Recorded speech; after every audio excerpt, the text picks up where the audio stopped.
বাড়িতে আমি আর আমার শ্বশুর একা থাকতাম। রোজ রাতে আমার শ্বশুর আমাকে একটা নতুন বেডশিট দিয়ে যেত আর বলতো, বৌমা এটাতে ঘুমাও, আর সকাল হলে বেডশিটটা একটা ব্যাগে ভরে নিয়ে চলে যেত।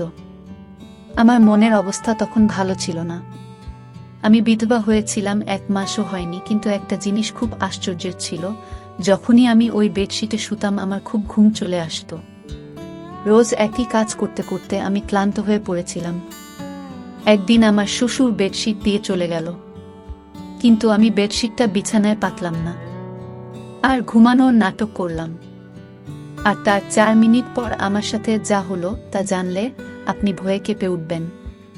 তো বন্ধুরা, ভিডিওটি শুরু করার আগে আপনি যদি আমার এই চ্যানেলটির নতুন দর্শক হয়ে থাকেন তাহলে চ্যানেলটি সাবস্ক্রাইব করবেন। আমার নাম রচনা। আমার পরিবারে আমি আর আমার কাকা ছাড়া আর কেউ বেঁচে নেই।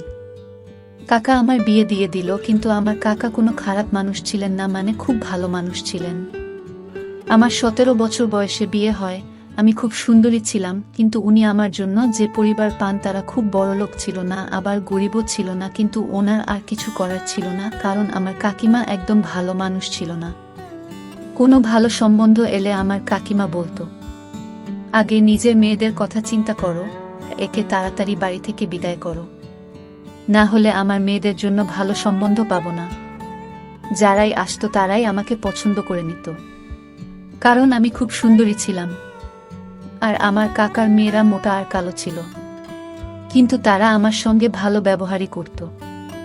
সবকিছু ঠিক ছিল, খালি কখনো কখনো আমার কাকিমা রেগে যেত, কারণ সম্বন্ধ তার মেয়েদের জন্য আসত, কিন্তু তারা আমাকে পছন্দ করে চলে যেত। এমনও হতো যখন সম্বন্ধ আসতো কাকিমা আমাকে লুকিয়ে দিত। তারপর কাকা অধৈর্য হয়ে আমাকে যেখানে পাঠানোর তাড়াতাড়ি পাঠিয়ে দিলেন। কোনো খোঁজ খবরও নিলেন না, বেশি কোনো প্রশ্ন করলেন না। যে বাড়িতে আমার বিয়ে হয়েছিল সেখানে কেউ ছিল না। আমার বর দেরাদুনে চাকরি করত, সেখান থেকে বাড়ি আসতে তার একদিন সময় লেগে যেত, তাই রোজ আসা যাওয়া করতে পারত না। প্রতি 4 মাস অন্তর 1 সপ্তাহের ছুটি নিয়ে আসত। আমি ভাবতাম, ঠিক আছে, বিদেশে তো আর থাকে না, না হলে বছরের পর বছর অপেক্ষা করতে হতো, তাও আসতে পারত না। বাড়িতে আমার শ্বশুর ছাড়া কেউই ছিল না, কিন্তু আমার বর বলল, তোমার চিন্তা করার দরকার নেই। আমার বাবা খুব ভালো মানুষ, আর উনি সত্যিই খুব ভালো মানুষ ছিলেন, আর আমার খুব খেয়াল রাখতেন। দিয়ে 2 সপ্তাহ পর আমার বর আমাকে বলল, আমাকে যেতে হবে। আমি শুধু 2 সপ্তাহের ছুটি নিয়েছিলাম। আমি ওকে ভারাক্রান্ত মনে বিদায় দিয়ে দিলাম। ওর নাম ছিল অলোক, আর আমার শ্বশুরের নাম ছিল কমল। আমার শ্বশুরও কাজে যেত, আমি সকাল সকাল ওনাকে টিফিন বানিয়ে দিলাম। উনি কাজে চলে গেলেন। উনি আমাকে বললেন, ঘরের দরজা বন্ধ করে রাখো, কেউ এলে খুলবে না। যখন আমি ফিরে আসব তখন আগে জিজ্ঞেস করবে কে এসেছেন, আমি তোমাকে বলবো আমি এসেছি, তারপর তুমি দরজা খুলবে। উনি আমাকে খুব ভালোবাসতেন, মেয়ের মতন আমার বায়না আবদার মেটাতেন। আমার মাথায় হাত রেখে চলে যেতেন। ফেরার সময় আমার জন্য সিঙ্গারা নিয়ে আসতেন। আমি বললাম, এসবের কি দরকার ছিল? উনি বললেন, তোমার নতুন বিয়ে হয়েছে, তোমাকে একটু সেবা তো করতেই হবে।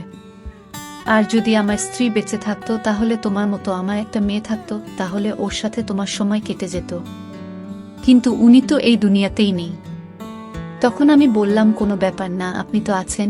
এইভাবে উনি প্রতিদিন আমার জন্য কিছু না কিছু নিয়ে আসতেন। উনি এমন একটা জিনিস নিয়ে এলেন একদিন যেটা আমি কখনো ভাবিনি, আর তাতে আমি একটু অপ্রস্তুতে পড়ে গেলাম। আমার বর সিকিউরিটির কাজ করত, তাই সারাদিন তার ফোনে কথা বলার পারমিশন ছিল না। শুধু রাতে 5 মিনিটের জন্য আমাকে ফোন করত, কিন্তু সে এত ক্লান্ত থাকত যে কথা বলতে বলতেই ঘুমিয়ে যেত। এটা আবার মোটেই ভালো লাগতো না, কারণ আমি সারাদিন এই 5 মিনিটের জন্য অপেক্ষা করতাম। কিন্তু কি করব, ওর কোনো দোষ ছিল না। ওর সারাটা দিন রোদে গরমে দাঁড়িয়ে ডিউটি করত, তাই ক্লান্ত হয়ে যেত। ও বলে, অনেক বড় বিল্ডিং, কিন্তু এটা অনেক ভয়ঙ্কর জায়গা। এখানে এমন এমন জিনিস তৈরি হয় যেটাতে যে কোনো সময় আগুন লেগে যেতে পারে। তাই জন্যই তো এই চাকরিটা ভালো মাইনে পায়, নয়তো আজ তোমাকে আমার থেকে দূরে থাকতে হতো না।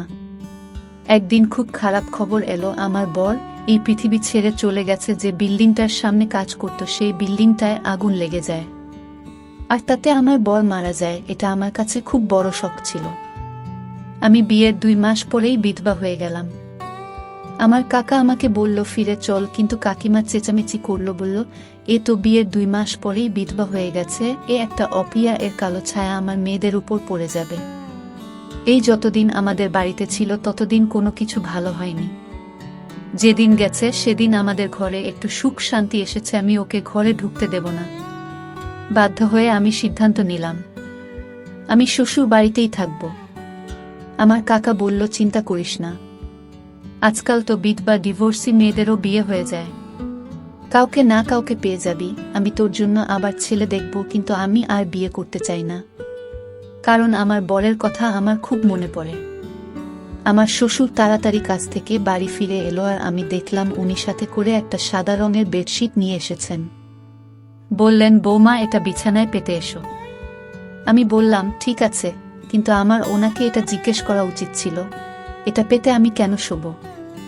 উনি শুধু আমাকে এটাই বলেছিলেন, এটা তোমার জন্য এনেছি, নিজের বিছানায় পেতে নাও। আমি ভাবলাম বাড়ির জন্য এনেছেন, হয়তো এমনিতেও এই বাড়িতে বেশি কিছু জিনিস ছিল না, আর আমাকে উপহার দেওয়ার মতো কেউ ছিল না। কিন্তু সমস্যা তো তখন হলো যখন সকালে উনি এসে আমাকে বললেন, বৌমা বেডশিটটা আমাকে ফেরত দাও। আমি ভেবেছিলাম উনি এটা আমাকে রাখতে দিয়েছেন। আমি বললাম কিন্তু আমি তো ওটা বিছানায় পেতে দিয়েছি, আর রাতে ওটার উপরে ঘুমিয়েছি। উনি বললেন কোন ব্যাপার না, ভালোই করেছ, রাতে ওটার উপর ঘুমিয়েছ, কিন্তু এখন আমাকে ওটা ফেরত দাও। আমি ওই বেডশিটটা বিছানা থেকে তুলে আমার শ্বশুরকে ফেরত দিলাম। উনি বেডশিটটা ব্যাগে ভরে নিয়ে চলে গেলেন। দেখে তো মনে হচ্ছিল ওটা নতুন আর খুব দামি মনে হচ্ছিল, তাই জন্য হয়তো ফেরত দিতে চলে গেলেন। আমিও বেশ কিছু প্রশ্ন না করে বেডশিটটা ফেরত দিলাম। আবার বরের কথা আমার খুব মনে পড়ত, কিন্তু আজকে রাতে আমি খুব ভালোভাবে ঘুমিয়েছি, কিন্তু আগে বেশ কিছুদিন শুয়ে আমি রাতে বিছানায় শুধু কাঁদতাম, কেঁদে কেঁদে পাগলের মতো হয়ে যেতাম। আমার মনে হতো সব কিছু মিথ্যে। এখনই হয়তো আমার স্বামী ফিরে এসে বলবে ওই খবরটা মিথ্যে ছিল, আমি তো একদম ঠিক আছি, আমার তো কিছুই হয়নি। কিন্তু এগুলো শুধুই মন বোঝানো কথা। এরকম ভাবে কি কেউ ফিরে আসে? জীবন বড় খারাপ জিনিস, মানুষের সাথে ন্যায় বিচার করে না, উল্টে মানুষকে এমন পরিস্থিতির মধ্যে ফেলে দেয় যেটার জন্য সে প্রস্তুত ছিল না। আমি তো কখনো ভাবিনি যে আমি এত তাড়াতাড়ি বিধবা হয়ে যাব। আর আমার স্বামী, যার সাথে আমি মাত্র 2 সপ্তাহ কাটিয়েছি, সে এই পৃথিবী ছেড়ে চলে গেল। আমার মনে শুধু একটাই আশা, হয়তো আমি মা হতে চলেছি। আমার স্বামী মারা গেছে মাত্র 1 মাস হয়েছে।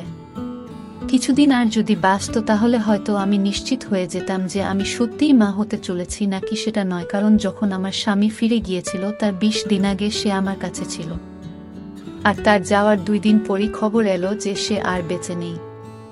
তাই জন্য আমার মনে একটা আশা ছিল। রাতে যখন শ্বশুর ফিরে এলো তখন আবার একটা বেডশিট নিয়ে এলো, বলল বিছানায় পেতে নিতে। আমি বললাম কি ব্যাপার, আপনি ফেরত দিতে কেন গেছিলেন? উনি বললেন যে দোকান থেকে আমি এই বেডশিটটা নিয়েছিলাম, ওই দোকান থেকে আমার বন্ধু ও বেডশিট নিয়েছিল, কিন্তু ও বোন বাবা ওটা দাম কমে গিয়েছে, আর আমারটা দাম বেশি নিয়েছে, তাই আমি ওটা নিয়ে ঝগড়া করতে গেছিলাম। দোকানদার আমাকে 2 টাকা ফেরত দিয়েছে, তুমি গিয়ে শুয়ে পড়ো। আমি বললাম ঠিক আছে। আমি আবার বেডশিটটা পেতে নিয়ে শুয়ে পড়লাম। এমন ঘুমান না, একেবারে সকালে গিয়ে ঘুম ভাঙল, কিন্তু সকালে আমার শরীরটা ভালো লাগছিল না। আমার মনে হচ্ছিল আমি মা হতে চলেছি। তখন আমার মাথাটাও ঘুরছিল, আর গা হাত পা ব্যথা করছিল। কিন্তু সকালে যখন জল খাবার বানাচ্ছিলেন, শ্বশুর আবার এসে বলল বেডশিটটা ফেরত দাও। আমি অবাক হয়ে গেলাম। আমি ওনাকে কিছু জিজ্ঞেস করতে গেলাম তো উনি বললেন আবার এখন টাইম নেই, তাড়াতাড়ি ওটা নিয়ে আসো। আমি তাড়াতাড়ি ওটা এনে ওনাকে দিয়ে দিলাম। উনি কোনো উত্তর না দিয়ে বাজারে চলে গেলেন, আর বললেন আমার অনেক কাজ আছে বোমা, তুমি নিজের খেয়াল রেখো। আমি ভাবলাম এসব কি হচ্ছে, কখনো ফেরত দিতে চলে যান, কখনো নিয়ে চলে আসেন, জানি না উনি কি করছেন। বুড়ো মানুষ, এরা খুব সহজেই অন্য লোকের কথা বিশ্বাস করে। যখন বেডশিটটা নিয়েছে তখন চুপচাপ রেখে দিন। 1-2 টাকার জন্য এত ঝামেলা করার কি আছে? আজকাল তো ২ টাকায় একবার খাবারটাও হয় না। কিন্তু আমার শ্বশুরকে কে বোঝাবে? আমার শরীরটা পুরো দিন খারাপ হয়ে রইল। আমি মনে মনে খুশি হলাম যে আমি মা হতে চলেছি। আমি এই জন্য খুশি হয়েছিলাম যে আমার স্বামীর কিছু না কিছু চিহ্ন তো আমার কাছে থাকবে। আমি ভেবে নিয়েছিলাম যে যদি ছেলে হয় তাহলে আমি তার নাম আমার স্বামীর নামে রাখব। এই ভেবে অলোক আমার জীবনে আবার ফিরে আসবে। কেউ তো আমার নিজের হবে, না হলে তো আমার জীবনে নিজের বলে কেউ নেই। একমাত্র স্বামী ছিল সে, ও এই পৃথিবী ছেড়ে চলে গেল। আমার শ্বশুর তো রুটিন বানিয়ে ফেলেছিল। উনি রাতে আমাকে পেয়েছি দিতেন, আবার সকালে ফেরত চেয়ে নিতেন, আর আমি এমন ঘুমিয়ে পড়তাম যে আবার কোনো হুঁশ থাকতো না। আমি কোথাও শুনেছিলাম যে যখন মহিলারা হয় তখন তার খুব ঘুম পায়। তাই জন্য আমি অন্য কিছু না ভেবে এই সব নিয়েই বলেছিলাম। কিন্তু 1 সপ্তাহ পর আমার এই আশাটা ভেঙে গেল। আমার মন খুব খারাপ হলো। আমি গর্ভবতী ছিলাম না, আমার স্বামীর কোনো চিহ্ন আমার কাছে রইল না। আমার খুব বেশি আফসোস লাগছিল, খুব কাছে ছিলাম। শ্বশুরকে এসব কিছুই বলিনি, কিন্তু উনি জিজ্ঞেস করলেন কাঁদছো কেন? আমি বললাম না কিছু না। কিন্তু আবার আমি চিন্তা করতে লাগলাম, যদি আমি গর্ভবতী হব তাহলে আমার এত কেন ঘুম পায়, আমার শরীর এত ব্যথা হয় কেন? আমি তো ভাবছিলাম এসব কিছু গর্ভবতী হওয়ার জন্য হচ্ছে, তাহলে আমার শরীর এত খারাপই বা ছিল কেন? কিন্তু এখন কাকে বলবো? আমাকে ডাক্তারের কাছে নিয়ে চলো। শ্বশুরকে বলতে কেমন অস্বস্তি হচ্ছে। কাকে বলবো? তো কাকা কি ভাববে? যদি আমার স্বামী বেঁচে থাকতো তো ওর সাথে চলে যেতাম। কিন্তু ধীরে ধীরে যন্ত্রণা বাড়তে লাগলো। রাতে খুব গভীরভাবে ঘুমিয়ে যেতাম, বুঝতে পারতাম না কখন ঘুমিয়েছি আর কখন জেগে আছি। আর এদিন এক দৃশ্য দেখে আমি তো অবাক হয়ে গেলাম। দেখলাম আমার শ্বশুর নিজেই বেডশিটটা ধরছে। আমি অবাক হলাম এটা ভেবে যে ইনি চাদরটা ধরছেন কেন? উনি কি মনে করেন যে আমি চাদরটা নোংরা করে ফেলেছি? তাই যদি মনে করে তাহলে আমাকে বললেই পারতেন, আমি নিজে ধুয়ে দিতাম। কিন্তু তিনি চাদরটা নিয়ে কি কাজ করছেন? এটা আমার ঘরে ছিল। আমি মনে করতাম আমার শ্বশুর ছেলের মৃত্যুতে হয়তো পাগল হয়ে গেছেন, অদ্ভুত অদ্ভুত কাজকর্ম করছেন। একটা চাদর গিয়ে বারবার খেয়ে ধরে রাতে বলে পেতে নাও, সকালে বলে ফেরত দাও। এই ধরনের আচরণ তো কোনো নর্মাল মানুষ করবে না। কিন্তু আমি কিছু বলতাম না, কারণ আমার থেকে বেশি ক্ষতি ওনার হয়েছিল। ওনার বুড়ো বয়সের লাঠি হারিয়ে গেছিল। আমার স্বামীর মৃতদেহটাও আমরা পাইনি। শুধু আমাদের এটুকু বলে দেওয়া হয়েছিল যে সে এই পৃথিবী ছেড়ে চলে গেছে। কারণ বিল্ডিং এ আগুন লেগেছিল, তাই বেশিরভাগ লোকের মৃতদেহ পাওয়া যায়নি শেষবারের মতো। আমার শ্বশুর ছেলেকে প্রাণ ভরে দেখে ও নিয়ে আর আমিও দেখিনি। তাই জন্য হয়তো আমাদের মনে অনেক দুঃখ জমেছিল, আর সেই দুঃখটাকে বার করার জন্য উল্টো একটা কাজকর্ম করছিলেন। আমি এই বিষয়টায় বেশি গুরুত্ব দিলাম না, আর আমার শরীর আরও বেশি খারাপ হতে লাগলো। আমি আমার শরীর নিয়ে খুব বেশি অসুবিধায় পড়লাম। এখন তো আমি ঘরের কাজ করব ঠিক করে করতে পারছিলাম না। আমার খালি বমি হতো। একদিন আমার শ্বশুর বাড়ি ছিল না, তখন একজন প্রতিবেশী আমার বাড়িতে এলো। আমি তাকে সবকিছু বললাম। সব শুনে সে বলল, তোমার শরীর তো খুব খারাপ মনে হচ্ছে, এরকম ভাবে চললে হবে না। বাড়িতে শুধু যদি শ্বশুর থাকে তাহলে ওনাকে বলবেন না তো কাকে বলবে? এতে লজ্জা পাওয়ার কি আছে? লজ্জা পেতে গিয়ে মরে যাবে নাকি? চলো তুমি আমার সঙ্গে। সে আমাকে হাসপাতালে নিয়ে গেল। ডাক্তার আমাকে চেক করে বলল আমি মা হতে চলেছি। শুনে তো আমি থমকে গেলাম। আমি বললাম, ডাক্তারবাবু এটা কি করে সম্ভব? আমার স্বামী তো মারা গেছে। উনি আমাকে কোনো তারিখের ব্যাপারে জানতে চাইলেন। আমি ওনাকে সবকিছু বললাম। আমি ওনাকে বললাম, হ্যাঁ আমারও আগে মনে হতো এমনটা, কিন্তু সেটাও তো প্রায় 1 মাস হয়ে গেছে। আমার স্বামী 2 মাস আগে আমাদের ছেড়ে চলে গেছে।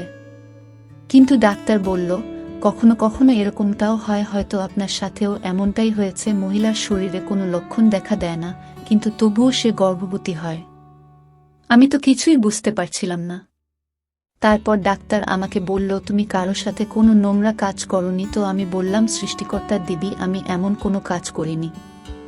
আমি তো আমার স্বামীকে খুব ভালোবাসতাম। আর আমি ওনাকে বললাম, আমাদের বাড়িতে তো আমার বউ শ্বশুর ছাড়া আর কেউ থাকে না, আর আমি কোথাও যাওয়া আশাও করি না। ডাক্তার বলল, ঠিক আছে দেখো, কিছু মনে করো না। এসব ক্ষেত্রে এই ধরনের প্রশ্ন করা হয়। কিন্তু তুমি মা হতে চলেছ এটা একদম নিশ্চিত। এখন আমি এটা জানি না যে তুমি আমাকে মিথ্যা কথা বলছো নাকি তুমি তোমার তারিখটা বলতে ভুল করছো। আমি আবার হিসাব করতে শুরু করে দিলাম। কিন্তু আমার হিসাব মতো এই বাচ্চাটা আমার স্বামীর ছিল না।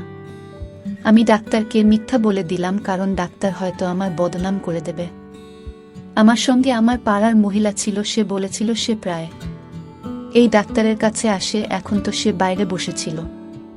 কিন্তু না জানি যদি কালকে আমার ব্যাপারে কিছু জিজ্ঞেস করে নেয় তাহলে কি হবে। আমি বললাম, আপনি ঠিক বলেছেন, আমি তারিখ গুনতে ভুল করেছি। ডাক্তার আমাকে কিছু ওষুধ লিখে দিলেন আর বললেন, আপনার শরীর একটু বেশি খারাপ অবস্থায় আছে, আপনার নিজের প্রতি অনেক যত্ন নিতে হবে। কিন্তু আমি এটা ভেবে পাচ্ছিলাম না যে বাচ্চাটা কার। যখন থেকে আমার স্বামী মারা গেছে তখন থেকে আমার সাথে এসব কি হচ্ছে। একটা অদ্ভুত ঘটনা আমার সাথে ঘটেছিল, যেটার সাথে আমার শ্বশুর জড়িত ছিল। এটা তো ছিল চাদরের ব্যাপারটা, আর একটা ছিল আমার অজ্ঞান হয়ে যাওয়ার মতো ঘুম পাওয়া। আমি তো খুব চিন্তিত থাকতাম, আমার মনে এতগুলো দুঃখ ভরেছিল, তবু আমি এত নিশ্চিন্তে কি করে ঘুমাতাম। মানুষের পরীক্ষা থাকলেও সে নিশ্চিন্তে ঘুমোতে পারে না। আমার তো জীবন সাথী এই জীবন থেকে চলে গেছিল, আর আমি এরকম নিশ্চিন্তে কি করে ঘুমাতে পারি। কিছু না কিছু গড়বড় নিশ্চয়ই আছে, এটার খোঁজ এবার আমাকেই করতে হবে। এবার আমি ভেবে নিয়েছিলাম যে আমাকে কি করতে হবে, যেটা আমি করছি না, আর সেটা আমার করা উচিত ছিল না। অর্থাৎ একদিনের জন্য আমার রুটিনটা বদলাতে হবে। আর আমার রুটিনটা বদলে ফেললাম, আমি রাতের খাবার খেলাম না। কি জানি, হয়তো আমার খাবারের সঙ্গে কিছু মিশিয়ে দেওয়া হচ্ছে। আমি এটা ভেবে পাচ্ছিলাম না এসব করবে। আমার শ্বশুর আমাকে আবার ওই একই বেডশিট এনে দিল। এখন তো বেডশিটটা অনেক পুরনো হয়ে গিয়েছিল, তাও আমার শ্বশুর ওটাকে এমনভাবে ব্যাগে ভরে আনতো যেন নতুন। জানি না ওটাকে নিজের সাথে নিয়েই ঘুরে কেন। আমি বললাম, ঠিক আছে, আমি ওটা পেতে শুয়ে পড়ব। কিন্তু আজ আমি বেডশিটটা না পেতেই বিছানায় শুয়ে পড়লাম। কিন্তু আমি আশ্চর্য হলাম, আজ আমার ঘুম আসছিল না। আমি বুঝতে পারছিলাম না তাহলে কি আমার ঘুমের সাথে এই বেডশিটের কোনো সম্পর্ক ছিল। এসব কি হচ্ছিল আমার সাথে? আমার তো মোটে ঘুম আসছিল না। দেখতে দেখতে রাত একটা বেজে গেল, বাইরে কোনো আওয়াজ নেই। কিছুক্ষণ পর একটা আওয়াজ এলো। আমি ভাবলাম হয়তো শ্বশুর জল খেতে বা বাথরুমে যাওয়ার জন্য উঠেছেন। কিন্তু কেউ যেন আমার ঘরের দিকেই আসছিল, আর ঘরের ভিতর ঢুকে পড়ল। ঘরের লাইট বন্ধ ছিল। আমি জোরে জোরে নিঃশ্বাস নিয়ে ঘুমানোর অ্যাক্টিং করছিলাম, কারণ আমি দেখতে চাই এটাকে। এমনিতে আমার খুব ভয় করছিল, আমার ঘরে তার কি কাজ ছিল। কিন্তু কিছুক্ষণ পর যখন সেই ব্যক্তি আমার পাশে এসে শুয়ে পড়ল আর আমাকে জড়িয়ে ধরল, তখন আমি চিৎকার চেঁচামেচি করতে শুরু করে দিলাম। তারপর লাইট জ্বেলে দেখতেই আমি চমকে গেলাম, কারণ সেই ব্যক্তি অন্য কেউ নয়, বরং আমার শ্বশুর ছিল। ওই চাদরটার দিকে দেখলেন আর রেগে গিয়ে আমাকে বলেন, আজকে চাদরটা পাতনি কেন? আমি আরো চমকে গেলাম, কিভাবে কথা বলছে আমার শ্বশুর আমার সাথে। আমি চিৎকার করছিলাম। উনি বললেন, নোংরা মহিলা একটা, চেঁচাচ্ছিস কেন? আমি পুরোপুরি ঘাবড়ে গেছিলাম। আমি বললাম, আপনি এসব কি করছেন? আমার শ্বশুর ঘাবড়ে গেল। আমি আরো জোরে জোরে চিৎকার করা শুরু করে দিলাম। পাড়ার লোকজন সবাই এসে আমাদের দরজা খটখট করতে শুরু করে দিল। সব কি হচ্ছে? সেই মহিলারা আর তার স্বামী বাড়ির ভেতরে ঢুকে পড়ল, যার সাথে আমার একটু বন্ধুত্ব হয়েছিল। আমি ওদের চিৎকার করে শুধু এটুকু বললাম, পুলিশকে ডাকো, ইনি আমার ইজ্জতের উপর হামলা করেছেন। ওরা তো হকচকিয়ে গেল। সারা পাড়ার লোক জড়ো হয়ে গিয়েছিল। পাড়ার লোকেরা সবসময় বিরক্ত থাকত। তারা চোর বা এই ধরনের অপরাধী পেলে তাকে মেরে মেরে তার উপর সব রাগ উগরে দিত। আমার শ্বশুরকেও ওরা ঘিরে ফেলেছিল। তারা বলেছিল, এই পাড়ায় সবাই ভদ্রলোক থাকে, আপনি আপনার বৌমার সাথে এসব কি করছেন? তাছাড়া আমি ওই মহিলাকে আগেই বলেছিলাম আমি মা হতে চলেছি, আর আমি জানি না এই বাচ্চাটাকে। আর আমার শ্বশুর এবার মুখ খুললেন। উনি বললেন, উনি চাদরে ঘুমের ওষুধ মিশিয়ে নিয়ে আসতেন। যখন ওষুধটা আমার নিঃশ্বাসে যেত তখন আমি অজ্ঞান হয়ে যেতাম। আর উনি রোজ আমার ইজ্জতের উপর হামলা করতেন। যবে থেকে আমার স্বামী মারা গেছে তবে থেকে উনি আমার সাথে এটা করছেন। আর এই বাচ্চাটা, উনার সবাই নিজের কানে হাত দিয়ে ছিছি করতে লাগলো। কেউ কেউ বলল, এই ব্যক্তিকে পাড়া থেকে বের করে দাও। কিন্তু আমি আওয়াজ উঠালাম।